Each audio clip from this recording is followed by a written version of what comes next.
रूस और यूक्रेन के बीच जंग अब सबसे भयानक दौर से गुजर रही है। पहले रूसी सेना ने यूक्रेन में रिहायशी इलाकों को ठिकाना नहीं बनाया था, लेकिन अब रूसी मिसाइलें किसी को भी बख्शने के मूड में नहीं है। यूक्रेन की राजधानी कीव रात 11 बजे रूसी मिसाइलों से दहल उठी। रात करीब 11 बजे रूसी मिसाइलों ने कीव के बाहरी इलाकों में कोहराम मचा दिया। वहां के पावर स्टेशन और रेलवे जंक्शनों को तबाह कर डाला। ये कहर बरपाया रूस की इस्कंदर बैलिस्टिक मिसाइलों ने, जिन्होंने कीव के ऊर्जा इंफ्रास्ट्रक्चर और रेलवे सिस्टम को बुरी तरह उड़ा डाला। रिपोर्ट्स के मुताबिक इस हमले में 4 नागरिकों की मौत हो गई, जबकि दर्जनों घायल हुए। यूक्रेन ने इसे युद्ध अपराध करार देते हुए अंतर्राष्ट्रीय समुदाय से तत्काल हस्तक्षेप की मांग की है। वहीं रूस ने कहा है कि यह हमला केवल सैन्य ठिकानों को निशाना बनाने के लिए किया गया था, लेकिन यूक्रेन ने इस दावे को खारिज करते हुए कहा कि रूस ने जानबूझकर नागरिक क्षेत्रों और इंफ्रास्ट्रक्चर को निशाना बनाया। यूक्रेन ने इस बात के सबूत भी पेश किए हैं कि मिसाइलें और ड्रोन हमले रिहायशी इलाकों, बिजली संयंत्रों और जरूरी सुविधाओं पर हुए हैं।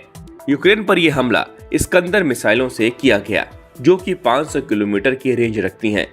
रूसी इस्कंदर मिसाइलें 700 किलोग्राम तक का विस्फोटक ले जाकर तबाही मचा सकती हैं।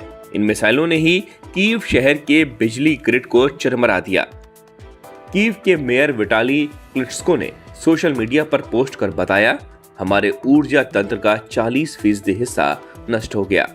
हजारों घरों में बिजली गुल है और अस्पतालों को जनरेटर पर निर्भर होना पड़ रहा।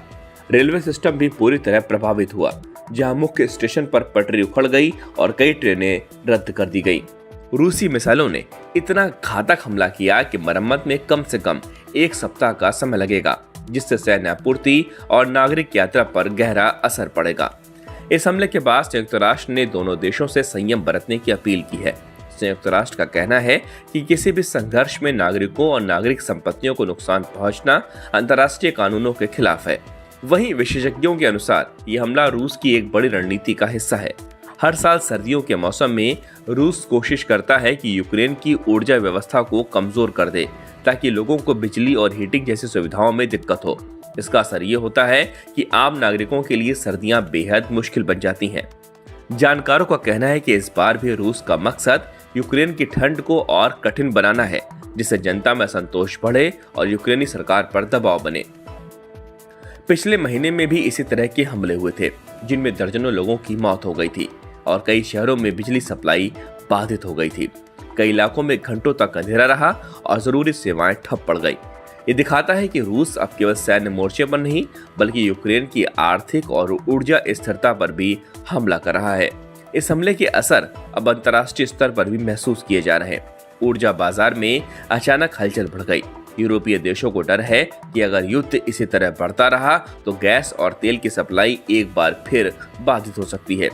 इसी वजह से यूरोपीय संघ ने एक आपात बैठक बुलाई है, जिसमें आगे की रणनीति पर चर्चा की जाएगी। यूरोप पहले से ही रूसी तेल और गैस पर अपनी निर्भरता घटाने की कोशिश कर रहा है, लेकिन इस तरह के हमले उसके ऊर्जा संकट को और गहरा सकते हैं। कुल मिलाकर यह हमला सिर्फ एक युद्धक कार्रवाई नहीं, बल्कि राजनीतिक और आर्थिक दबाव का हिस्सा भी है। रूस ये दिखाना चाहता है कि उसके पास अब भी ताकत और नियंत्रण है, जबकि यूक्रेन अंतर्राष्ट्रीय समर्थन के सहारे अपने नागरिकों की सुरक्षा की कोशिश कर रहा। आने वाले दिनों में ये देखा जाएगा कि ये घटना युद्ध को और कितना बढ़ाती है और क्या इसके बाद कोई कूटनीतिक रास्ता निकल पाएगा।